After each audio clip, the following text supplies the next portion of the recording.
check to make sure we are streaming on Facebook.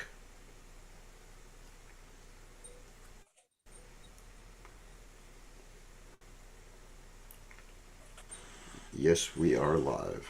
Okay. Everything seems to be working.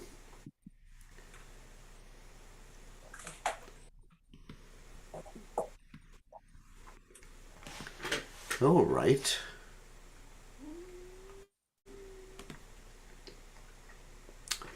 Okay, we'll chant a little. Alrighty. Let's see. What are we going to chant? Actually, let's do the Nrsimhadev prayers. And the reason we're going to do the Nrsimhadev prayers is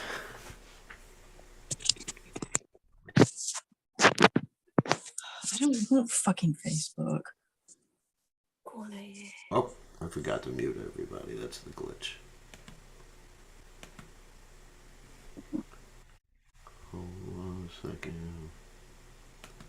I know that already. All right. Things are just going a little slower today. Okay. Mute. Mute everybody. Okay, everybody's muted except for me. So we're going to chant the prayers to Lord Nrsimhadev today. The reason we're going to chant the prayers to Lord Nrsimhadev today is that there's a lot of devotees in Florida, that is the United States, who are basically in the direct path of the hurricane. And this is a very strong hurricane. It's called Hurricane Ian. And it was close to a Category 5, maybe a little bit above a Category 5 hurricane, and it's quite dangerous. There's over 1 million people without power already, and there's devotees, some devotees in the coastal areas, but most of the devotees are in Alachua, and some devotees in Orlando, and some devotees all over the place. And then the hurricane is going to head north from there. Hopefully it doesn't hurt us here in North Carolina. But anyway, so we're going to chant for their safety. The safety and well-being of all the devotees.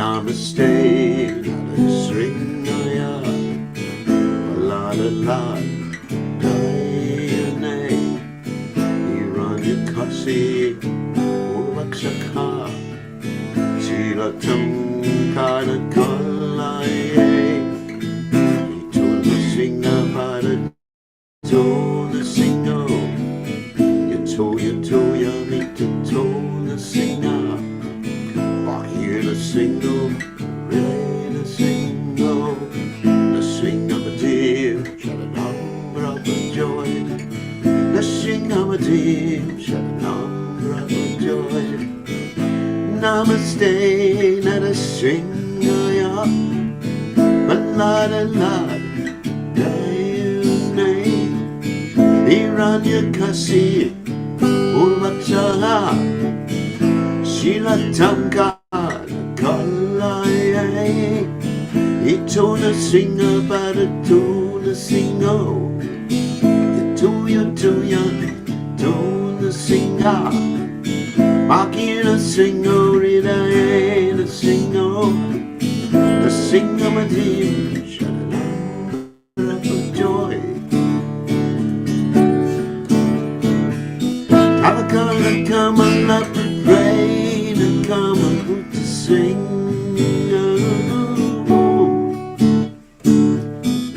Dalita, Hiranyakasi Udanu, bring home. Isavadrita, Nalarupa, Gadisha, Day Nagadisha,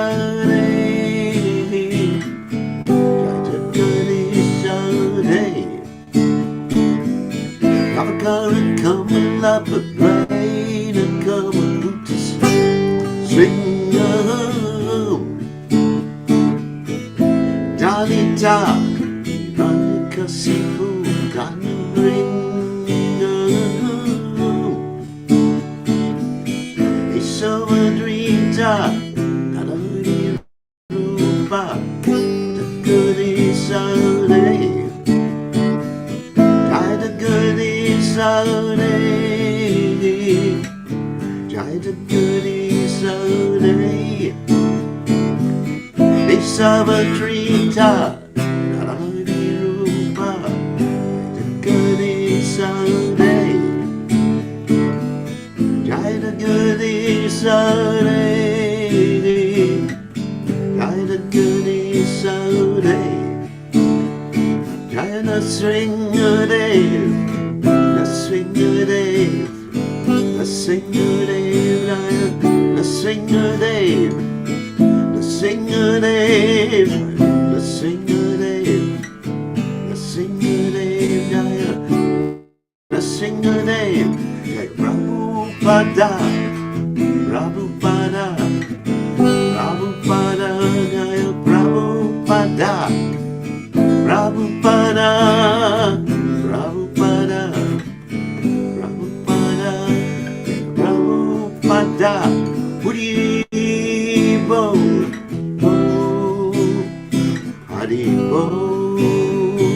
Haribo,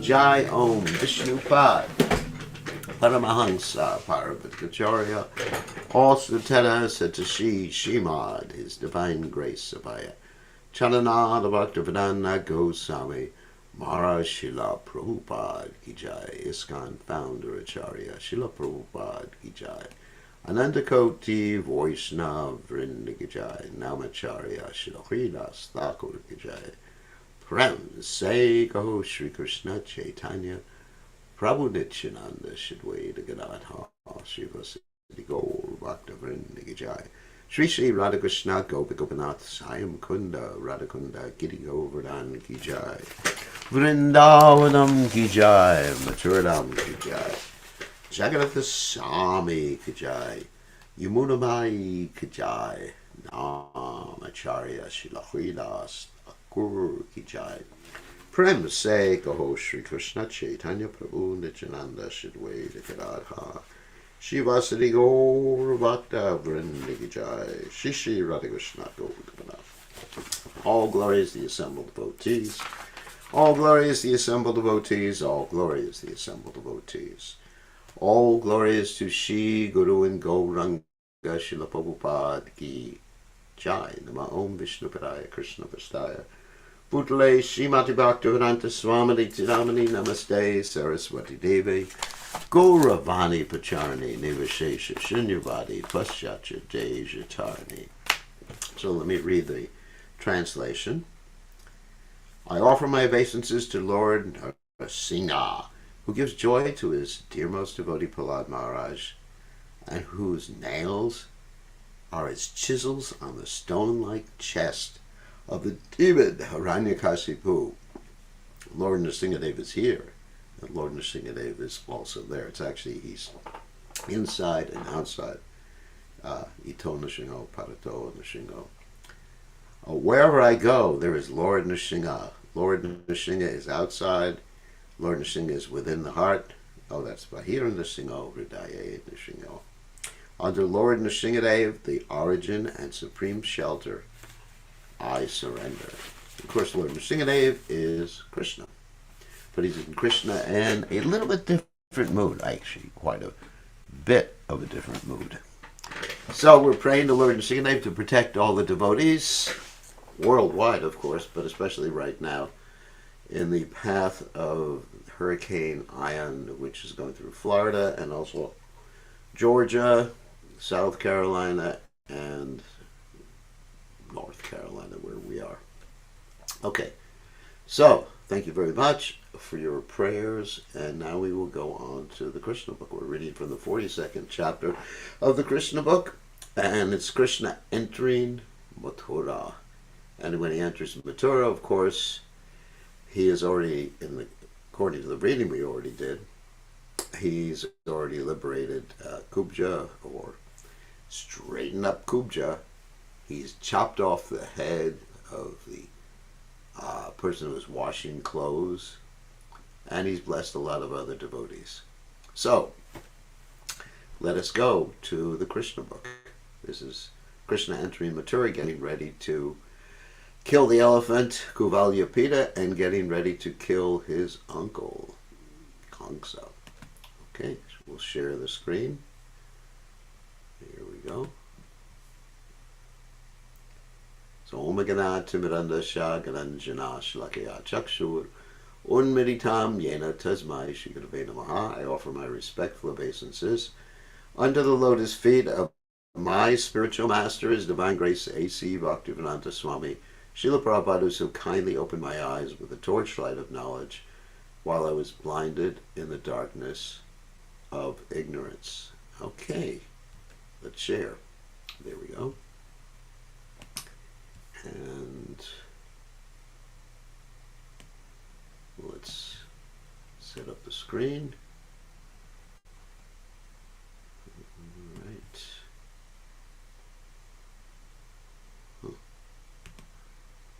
All right, there we go. All right, here we go.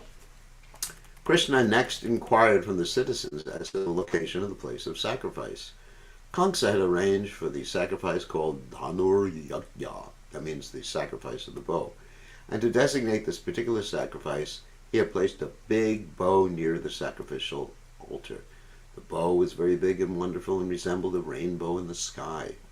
Within the sacrificial arena, this bow was protected by many constables, that's police people, and watchmen engaged by King Kamsa.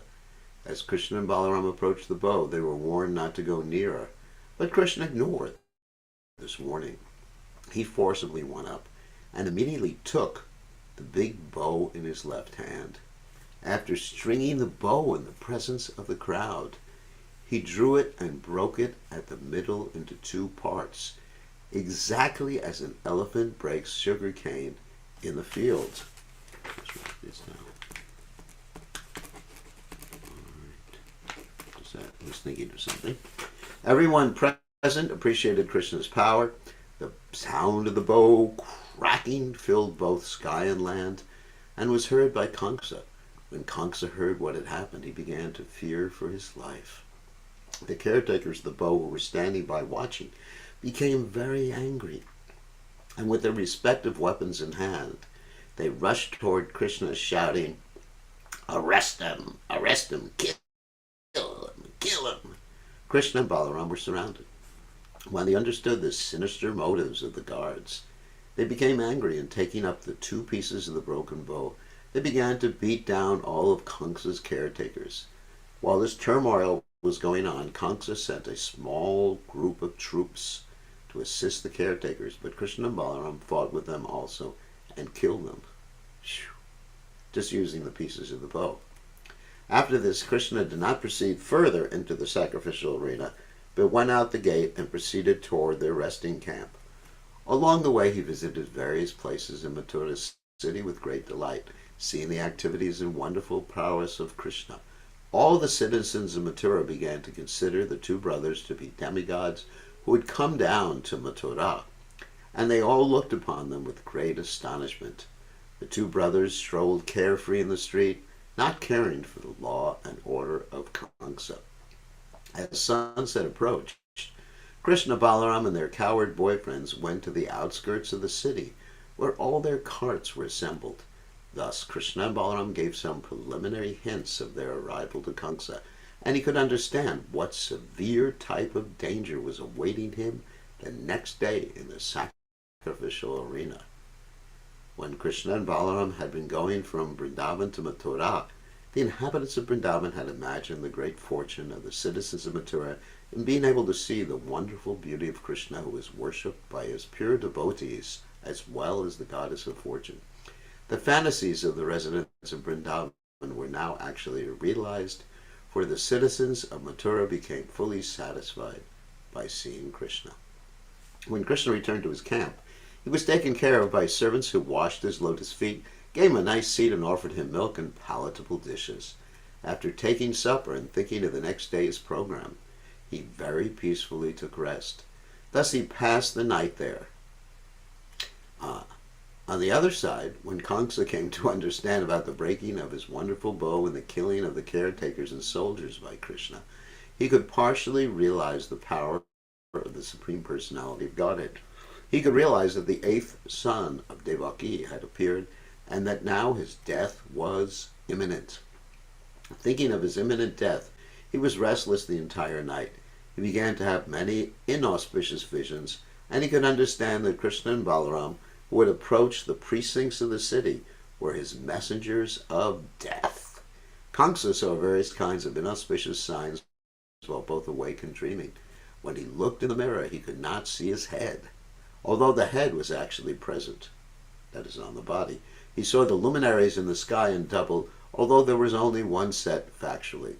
He began to see holes in his shadow, and he heard a high buzzing sound with his ears. All the trees before him appeared to be made of gold, and he could not see his own footprints in dust or muddy clay. In dreams he saw various kinds of ghosts being carried in a carriage drawn by donkeys. He also dreamed that someone gave him poison and he was drinking it. He dreamed also that he was going naked with a garland of flowers and was smearing oil all over his body.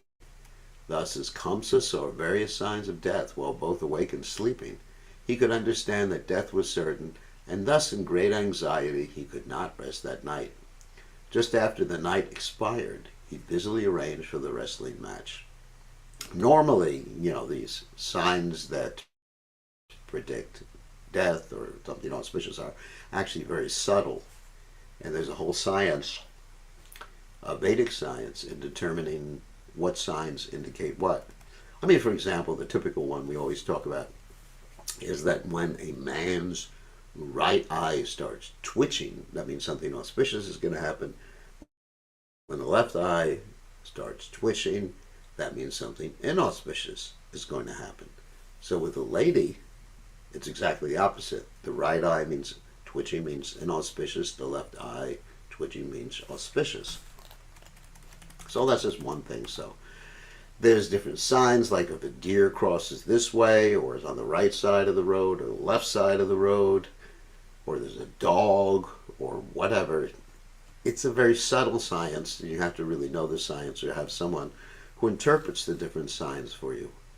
But these signs that Kamsa was experiencing were actually not at all subtle.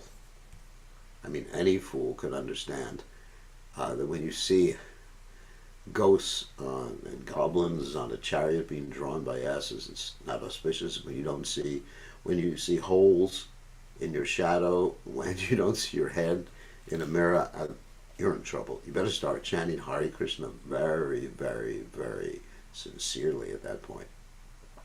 The wrestling arena was nicely cleansed and decorated with flags, festoons, and flowers, and the match was announced by the beating of kettle drums.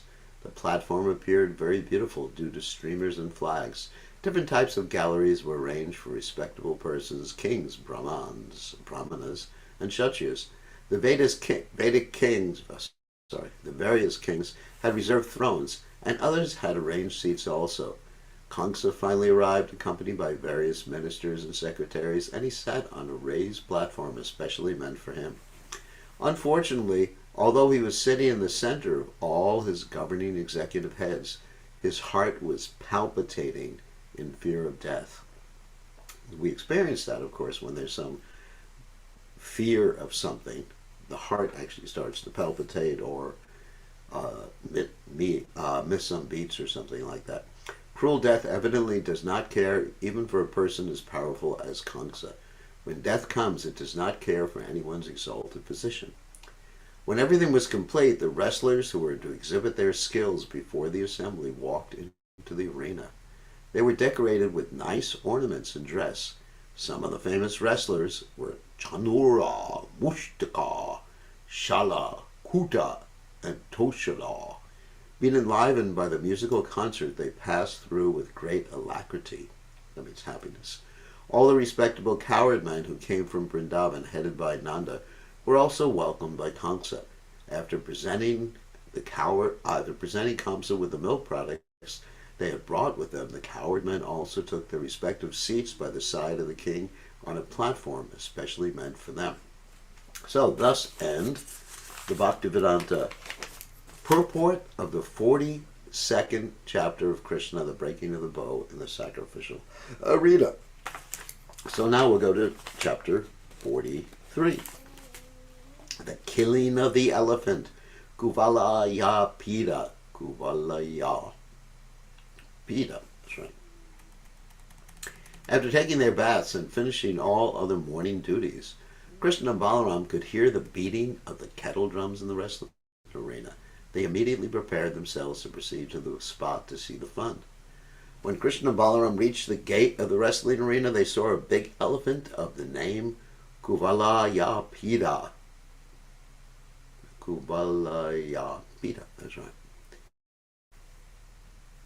Being tended by a caretaker riding on its head. The caretaker was deliberately blocking their entrance by keeping the elephant in front of the gateway.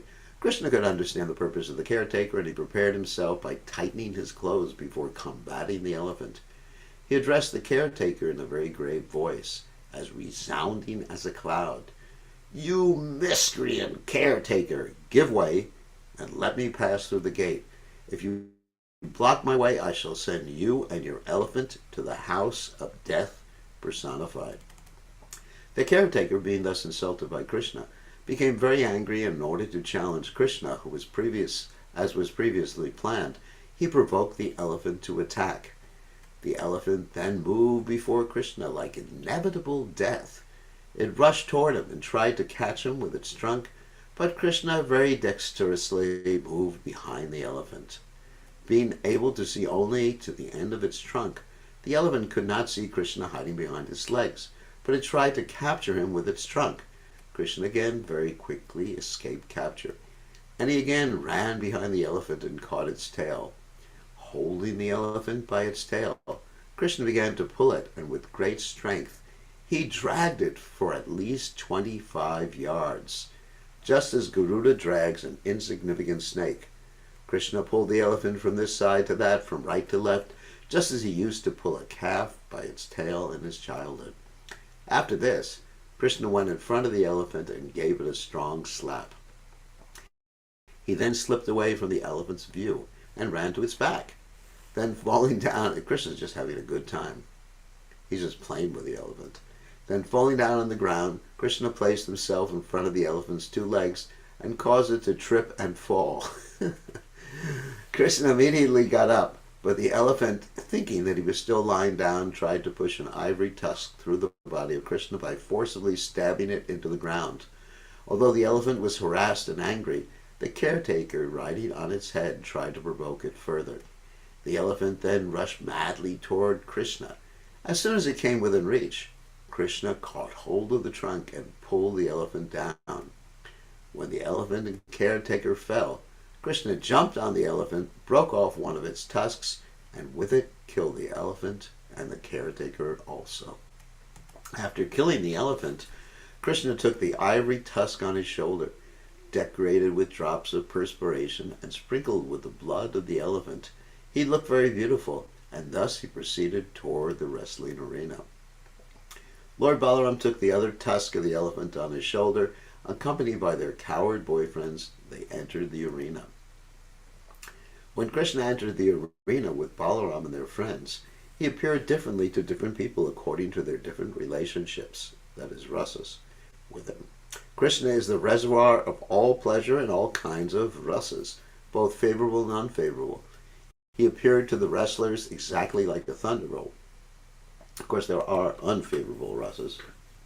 Like if you hate Krishna, even though hate, or let's say anger, is sometimes considered to be one of the indirect rasas and can participate in a direct rasa, then anger in the wrong hands is actually unfavorable when you're angry with Krishna, or angry with the devotees, or just angry in general materially because you didn't have your senses satisfied. To the people in general, he appeared as the most beautiful personality. To the females, he appeared as the most attractive male, Cupid personified, and thus he increased their lust. The coward men who were present there looked upon Krishna as their own kinsmen, coming from the same village of Vrindavana. The impious Kshatriya kings who were present saw him as the strongest ruler and their chastiser. To the parents of Krishna, Nanda and Yashoda, he appeared to be the most loving child. To Kamsa, the king of the Bhoja dynasty, he appeared to be death personified. To the unintelligent, he appeared to be an incapable personality. To the yogis present, he appeared to be the super soul. In other words, they saw him with four hands as the super soul. To the members of the Vrishni dynasty, he appeared to be the most celebrated descendant. Thus, appreciated differently by different kinds of people present, Krishna entered the wrestling arena with Balaram and his coward boyfriends. So this is actually very much in line with the verse of the 4th chapter of the Bhagavad Gita, Yeya tamam rapajante tam sataiva bhajamiham. That as people approach me in the same way, I reciprocate with them. Tam sataiva bhajamiham mama vartmanu vartante manusha partha sarvasha. Everyone is approaching me. So Krishna is equal to everyone's, but how you approach him or how you look at them and how you consider him, you'll see him differently. It's amazing. But like Prabhupada sometimes said, a Vaidurya stone. Now, I've never seen a Vaidurya stone, but a Vaidurya stone looks differently from different angles of vision. It's something, the example I use sometimes is like a crystal, like one of these very fancy crystals that's in a crystal chandelier called Austrian crystals. And you just look at them from different angles, which I used to do when I took apart my mother's chandelier. You just see different things. Having heard that Krishna had already killed the elephant Kuvalayapida, Kamsa knew beyond doubt that Krishna was formidable. He thus became very much afraid of him. Krishna and Balaram had long arms. That's one of the descriptions of someone with an auspicious body. The arms, actually the hands, they go all the way down to the knees when someone is standing up. They were beautifully dressed and they were attractive to all the people assembled there. They were dressed as if they were going to act on a dramatic stage, and they drew the attention of all people.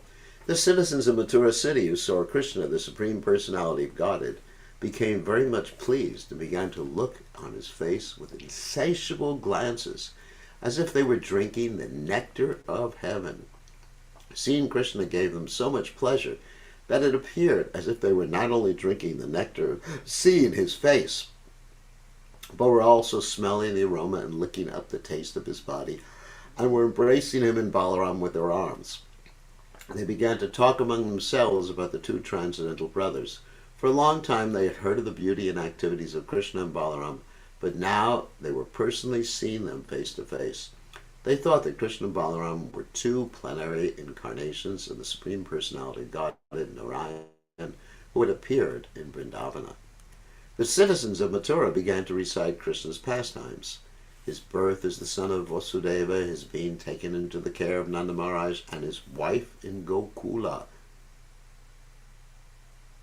Not Krishna's wife, Nanda Maharaj's wife. And all those events leading to his coming to Mathura to favor them.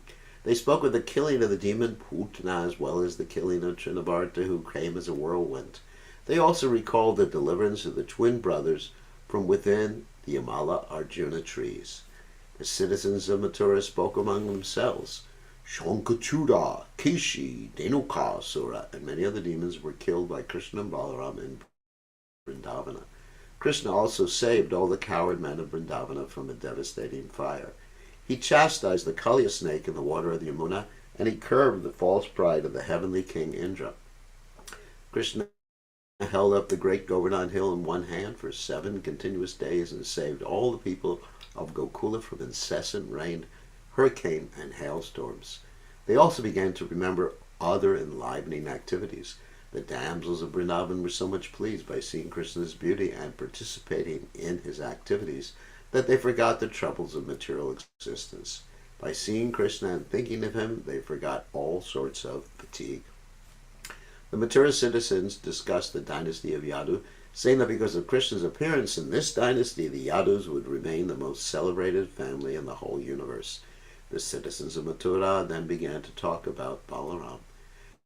They spoke of his very beautiful lotus petal eyes, and they remarked about him. This boy has killed the Pralamba demon and many others. While they were thus talking about the activities of Krishna and Balaram, they heard the vibrations of different bands announcing the wrestling match. The famous wrestler Chanura then began to talk with Krishna and Balaram. "My dear Krishna and Balaram," he said, "we have heard about your past activities. You are great heroes, and therefore the king has called you.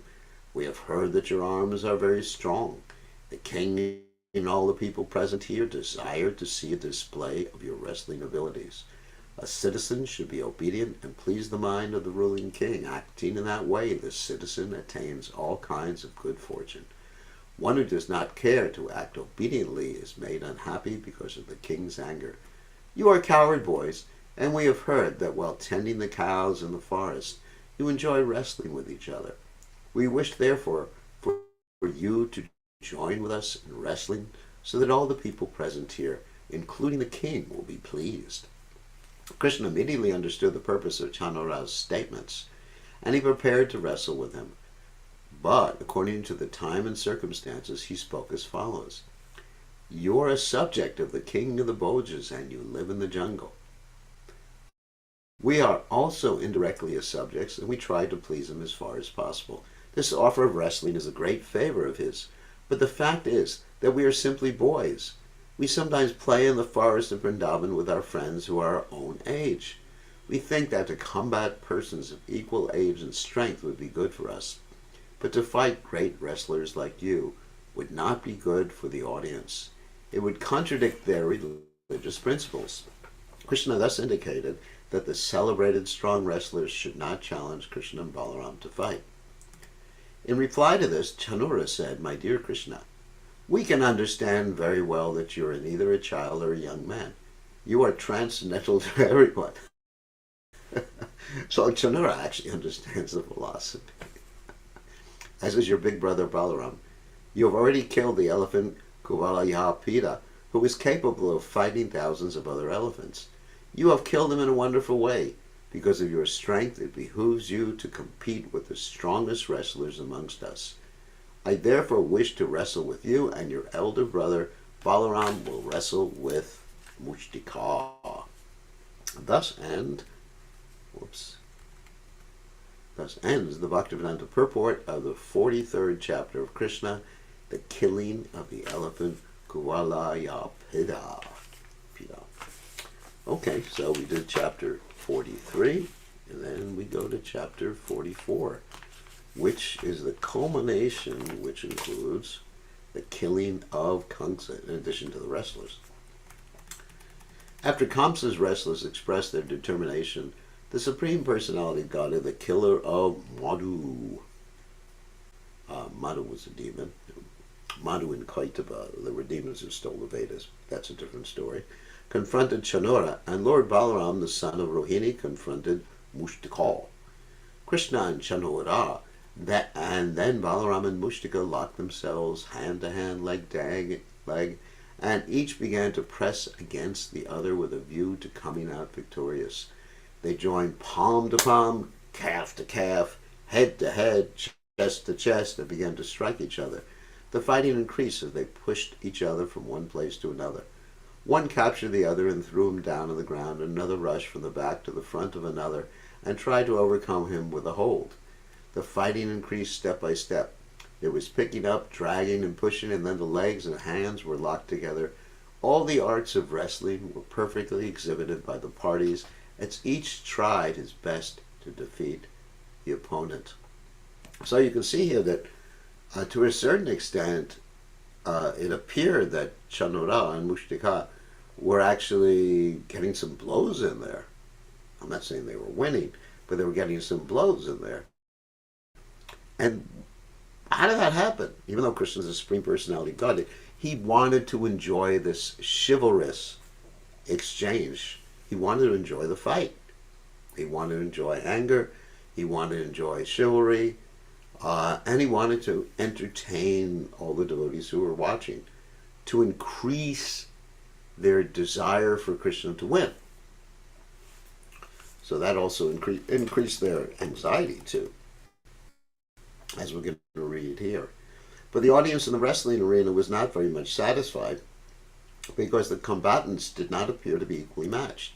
They considered Krishna and Balaram to be mere boys before Chanora and Muktika, who were the strongest wrestlers, as solid as stone. Being compassionate and favoring Krishna and Balaram, the many ladies in the audience began to talk as follows. "Dear friends, there is injustice here." Another said, "Even in front of the king, this wrestling is going on between incompatible sides." The ladies had lost their sense of enjoyment. They could not encourage the fighting between the strong and the weak. They were thinking Krishna was weak. Krishna could have just killed them by desiring. It didn't even have to do anything. But he was enjoying this exchange. Mustika and Chanura are just like thunderbolts, as strong as great mountains, and Krishna and Balaram are two delicate boys of very tender age. The principle of justice has already left this assembly. Persons who are aware of the civilized principles of justice will not remain to watch this unfair match. Those taking part in watching this wrestling match are not very much enlightened. Therefore, whether they speak or remain silent, they are being subjected to the reactions of sinful activities. "But my dear friends," another lady in the assembly spoke up, "just look at the face of Krishna. There are drops of perspiration on his face from chasing his enemy, and his face appears like a lotus flower with drops of water." Another lady said, "Don't you see how the face of Lord Balaram has turned especially beautiful? There is a reddish hue on his white face because he's engaged in a strenuous wrestling match with Mustika." Another lady in the assembly addressed her friend, "Dear friend, just imagine how fortunate is the land of Vrindavan, where the Supreme Personality of Godhead himself is present, always decorated with flower garlands and engaged in tending cows along with his brother, Lord Balaram. He is always accompanied by his cowherd boyfriends, and he plays his transcendental flute. The residents of Vrindavan are fortunate to be able to constantly see the lotus feet of Krishna and Balaram, which are worshipped by great demigods like Lord Shiva and by the goddess of fortune. We cannot estimate how many pious activities were executed by the damsels of Brajabhumi, so that they were able to enjoy the Supreme Personality of Godhead by looking upon the unparalleled beauty of his transcendental body. The beauty of the Lord is beyond compare. No one is higher than or equal to him in beauty of complexion or bodily luster. Krishna and Balaram are the reservoir of all kinds of opulence, namely wealth, strength, beauty, fame, knowledge, and renunciation. The gopis are so fortunate that they can see and think of Krishna 24 hours a day, beginning from their milking the cows, or husking the paddy, or churning the butter in the morning. While engaged in cleaning their houses and washing their floors, they are always absorbed in thought of Krishna. The gopis gave a perfect example of how one can execute Krishna consciousness even while performing various types of material engagements. By constantly being absorbed in thought of Krishna, one cannot be affected by the contamination of material activities. The gopis therefore are perfectly in trance, samadhi, the highest perfectional stage of mystic power. In the Bhagavad Gita, it is confirmed that one who is constantly thinking of Krishna is a first-class yogi among all kinds of yogis. "My dear friend," one lady told another, "we must accept the activities of the gopis to be the highest form of piety. Otherwise, how could they have achieved the opportunity of seeing Krishna both morning and evening, in the morning when he goes to the pasturing ground with his cows and cowherd boyfriends, and in the evening when he returns with them, playing on his flute and smiling very brilliantly?" When Lord Krishna, the super soul of every living being, understood that the ladies in the assembly were anxious for him, he decided not to continue wrestling, but to kill the wrestlers immediately. The parents of Krishna and Balaram, namely Nanda Maharaj, Yashoda, Vasudeva, and Devaki, were also very anxious because they did not know the unlimited strength of their children. Lord Balaram was fighting with the wrestler Mustika in the same way that Krishna, the Supreme Personality of Godhead, was fighting and wrestling with Chanura. Lord Krishna appeared to be cruel to Chanura, and he immediately struck him thrice with his fist. The great wrestler was jolted to the astonishment of the audience. Chanura then took his last chance and attacked Krishna just as one hawk swoops upon another. Folding his two hands, he began to strike the chest of Krishna. But Lord Krishna was not even slightly disturbed, any more than an elephant is when hit with a flower garland. Krishna quickly caught the two hands of Chanura and began to wheel him around, and simply by this centrifugal action, Chanura lost his life. Krishna then threw him to the ground. Chanura fell just like the flag of Indra, and all his nicely fashioned ornaments were scattered hither and thither. In other words, they had ornaments on. It was a whole performance. Mushtika also struck Balaram, and Balaram returned the stroke with great force. Mushtika began to tremble and vomit blood. Distressed, he gave up his vital force and fell down just as a tree falls down in a hurricane. After the two wrestlers were killed, a wrestler named Kuta came forward. Lord Balaram immediately caught him with his left hand and killed him nonchalantly. A wrestler of the name Shala came forward, and Krishna immediately cracked his head with a kick. Phew! A wrestler named Toshala came forward and was killed in the same way. Thus all the great wrestlers were killed by Krishna and Balaram, and the remaining wrestlers fled from the assembly out of fear for their lives. All the coward boyfriends of Krishna and Balaram approached them and congratulated them with great pleasure. While trumpets resounded and drums were beaten, the leg bells on the feet of Krishna and Balaram tinkled. All the people gathered there began to clap in great ecstasy, and no one could estimate the bounds of their pleasure. The brahmanas present began to praise Krishna and Balaram ecstatically. Only Kamsa was morose. He neither clapped nor offered a benediction to Krishna. Kamsa resented that the trumpets and drums should be played for Krishna's victory, and he was very sorry that the wrestlers had been killed and had fled the assembly. He therefore immediately ordered the band to stop playing and addressed his men as follows: I order that these two sons of Vasudeva be immediately driven out of Mathura. The coward boys who would come with them should be plundered and all their riches taken away. Nandamar should immediately be arrested and killed for his cunning behavior, and that rascal Vasudeva should also be killed without delay. Also my father Ugrasena, who has always supported my enemies against my will, should be killed. When Kamsa spoke in this way, Lord Krishna became very angry with him, and within a second he jumped onto the high dais of King Kamsa. Kamsa was prepared for Krishna's attack, for he knew from the beginning that Krishna was to be the supreme cause of his death. Kamsa immediately unsheathed his sword and prepared to answer the challenge of Krishna with sword and shield.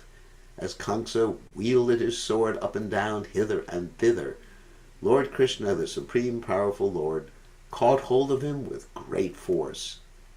The Supreme Personality of Godhead, who is the shelter of the complete creation, and from whose lotus navel the whole creation is manifested, immediately knocked the crown from the head of Kamsa and grabbed his long hair in his hand. He then dragged Kamsa from his seat to the wrestling dais and threw him down. Then Krishna at once straddled his chest and began to strike him over and over again. Simply from the strokes of Krishna's fist, Kamsa lost his vital force. Haribol. To assure his parents that Kamsa was dead, Lord Krishna dragged him, just like a lion drags an elephant after killing it. When people saw this, there was a great roaring sound from all sides, and some spectators expressed their jubilation, and others cried in lamentation. From the day Kamsa had heard he would be killed by the eighth son of Devaki, he was always thinking of Krishna with his wheel in hand, and because he was very much afraid of his death, he was thinking of Krishna in that form 24 hours a day without stopping, even while eating, while walking, and while breathing. And naturally he got the blessing of liberation. In the Bhagavad Gita it is stated, Siddhartha Bhava Bhavata. Bhagavad Gita 8.6, a person gets his next life according to the thoughts in which he is always absorbed. Kamsa was always thinking of Krishna with his wheel, which means Narayan, who holds a wheel, conch shell, lotus flower, and club. According to the opinion of authorities, Kamsa attained Sarupya Mukti after death. That is to say, he attained the same form as Narayan Vishnu. On the Vaikuntha planets, all the inhabitants have the same bodily features as Narayana. After his death, Kamsa attained liberation and was promoted to Vaikuntha. That's amazing. From this instance, we can understand that even a person who thinks of the Supreme Personality of Godhead as an enemy gets liberation or a place in the Vaikuntha planet. Because liberation can sometimes mean impersonal. You know, there's Sayuja, liberation, Samipya, Sharsti, Savokya, like that. So the devotee doesn't accept Sayuja. Sayuja means merging into the existence of the Lord. So what to speak of the pure devotees?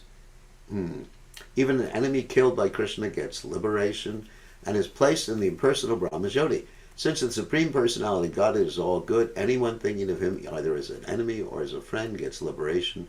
But the liberation of the devotee and the liberation of the enemy are not the same.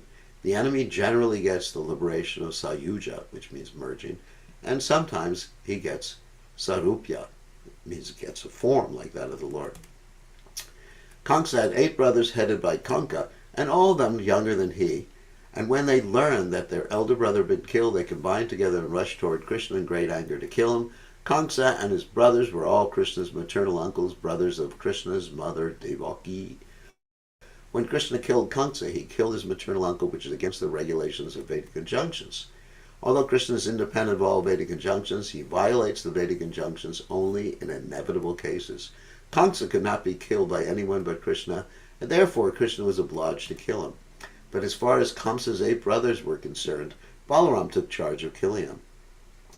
Balaram's mother, Rohini, although the wife of Vasudeva, was not the sister of Kamsa.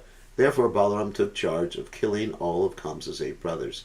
He immediately took up an available weapon, most probably the elephant's tusk, which he carried, and killed the 8 brothers one after another, just as a lion kills a flock of deer. Krishna and Balaram thus verified the statement that the Supreme Personality of Godhead appears in order to give protection to the pious and to kill the impious demons who are always enemies of the demigods. The demigods from the higher planets showered flowers congratulating Krishna and Balaram. Among the demigods were powerful personalities like Brahma, Lord Shiva, and all joined together in showing their jubilation over Kamsa's death. They were beating of drums and showering of flowers from the heavenly planets, and the wives of the demigods danced in ecstasy. The wives of Kamsa and his 8 brothers were grieved at the sudden death of their husbands, and all of them struck their foreheads and shed torrents of tears, crying loudly and embracing the bodies of their husbands, which lay on the wrestling dais. The wives of Kamsa and his brothers lamented, addressing the dead bodies, "Our dear husbands, you are so kind and are the protectors of your dependents. Now after your death we are also dead, along with your homes and children. We no longer look auspicious. On account of your death, the auspicious functions to take place, such as the sacrifice of the bow, have all been spoiled. Our dear husbands, you treat persons ill who are faultless, and as a result you have been killed. This is inevitable because a person who torments an innocent person must be punished by the laws of nature. We know that Lord Krishna is the Supreme Personality of Godhead. He is the Supreme Master and Supreme Enjoyer of everything. Therefore, one who neglects his authority can never be happy. Since Krishna was kind and affectionate to his aunts, he solaced them as far as possible. The ritualistic ceremonies performed after death were then conducted under the personal supervision of Krishna, because he happened to be the nephew of all the dead princes. After finishing this business, Krishna and Balaram immediately released their father and mother, Vasudeva and Devaki, who had been imprisoned by Kamsa. Krishna and Balaram fell at their parents' feet and offered them prayers. Vasudeva and Devaki had suffered so much trouble from Kamsa because Krishna was their son. Devaki and Vasudeva were fully conscious of Krishna's exalted position as the Supreme Personality of Godhead. Therefore, although Krishna touched their feet and offered them obeisances and prayers, they did not embrace him, but simply stood up to hear the Supreme Personality of Godhead. Although Krishna was born as their son, Vasudeva and Devaki were always conscious of his position. Thus ends the Bhaktivedanta purport of the 44th chapter of Krishna, the killing of Kamsa. Okay. So we did 42, 43, 44 today. And actually we covered quite a bit. So now we can take questions. It's interesting just to note the mood that Vasudeva and Devaki had in relationship with Krishna, juxtaposed with the mood that Nanda Maharaj and Yashodamai had in relationship with Krishna. Vasudeva and Devaki, I mean, they were just reverent towards Krishna, whereas Devaki, whereas Yashodamai and Nanda Maharaj, they were worried about Krishna. Okay, so stop sharing, and we will allow you to unmute yourselves. Any questions or comments? Hold on a second.